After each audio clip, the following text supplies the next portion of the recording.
What's the worst thing that has ever happened to you in your part-time job? You may have been caught skipping a shift, made to do some horrible tasks, or maybe had a mean boss. Well, that is nothing compared to what happened at my work. I was framed for a crime that I didn't commit and almost ended up in jail.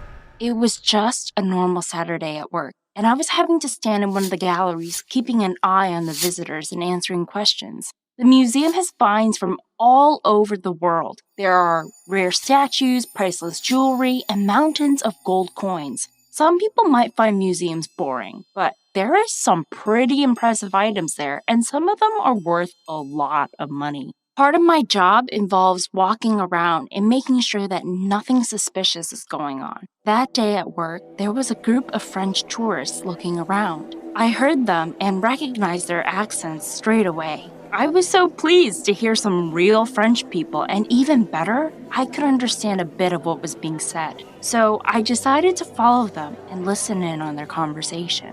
I hid behind a big Roman statue as they stood chatting, and I was so happy when I started to pick up some of their words. They were looking at some small glass vases on display and saying how impressive they were. Then, one of them said a word I remembered, but couldn't quite remember what it meant. It was voler. As I was listening in, one of them moved closer to a vase to take a photo of it, and they set off an alarm. It was so loud, everyone in the museum turned and looked. The poor tourists looked so embarrassed. They kept apologizing in French and English to me. I went over to the vase and reset the alarm. When I turned around, I saw the tourists running out of the museum.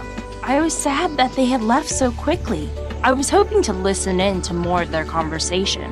Perhaps they had been frightened by the alarm. It also bugged me that I couldn't think what one of the words were that they kept saying. Later that day, I was thinking about it, and I remembered what voler meant. It meant steal. I couldn't believe it. They were talking about stealing one of the vases. I stopped what I was doing and ran as fast as I could to the security guard's office. I knocked on the door and waited impatiently for him to let me in. Gary, the head of security, eventually opened the door. I rushed in and started garbling about the tourists and how I had followed them to listen into their conversation, and how I had been secretly learning French and hadn't told anyone, and how those tourists were planning to steal one of the vases. Gary listened to me intently. Then he told me not to worry. I was so angry. How could he not be worried? He told me to get back to work and that he would look into it. That afternoon, we were so busy that I soon forgot all about what had happened. At the end of my shift, I went to my locker and got my bag ready to go home. As I was heading out, one of the French tourists came back into the museum and approached me. He asked me for directions to the train station, but there was something shifty about him, and I didn't believe him. I thought he was back again to try and steal that vase. I tried to keep him talking for as long as possible, hoping that Gary would see him on the security camera and come and investigate. But Gary didn't come, and the tourist left. I'd had enough by then and just wanted to go home. As I went to leave the museum, though, an alarm went off. It was weird. I didn't know that there were alarms by the doors. Gary came running towards the door and shouted out, "Stop!"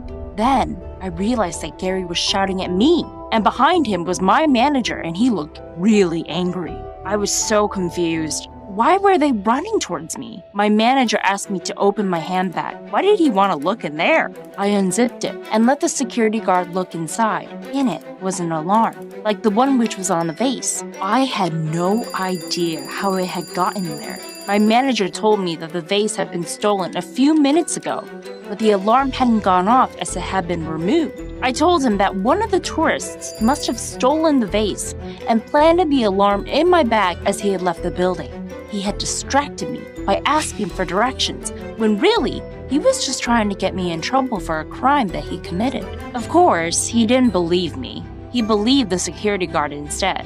That was when I started to get upset. I was only in this stupid job to save up to go to college. And look what it had led to. The manager escorted me to the security office and locked me in there while they called the police. I screamed and shouted that I was innocent and that I needed to be let out, but no one came. Eventually, the police arrived and they started to question me. I couldn't believe that they were making all of this fuss over a vase. Then, one of them let slip that the vase was worth millions. I had no idea a vase could be worth so much. They told me that I was free to go, but there would be an investigation and they would be searching my house for the vase. My parents turned up to collect me, and they were so angry. I tried to explain to them what had happened, but they didn't listen at all. When we got home, I went to my room as I was told, but I knew I couldn't stay there. I had to get out and prove my innocence, so I waited until I could hear my parents were busy, and I snuck out of the house. I could hear them shouting after me, but I ignored them and started to run. I headed to the train station as I knew I needed to catch those tourists before they left town with the vase.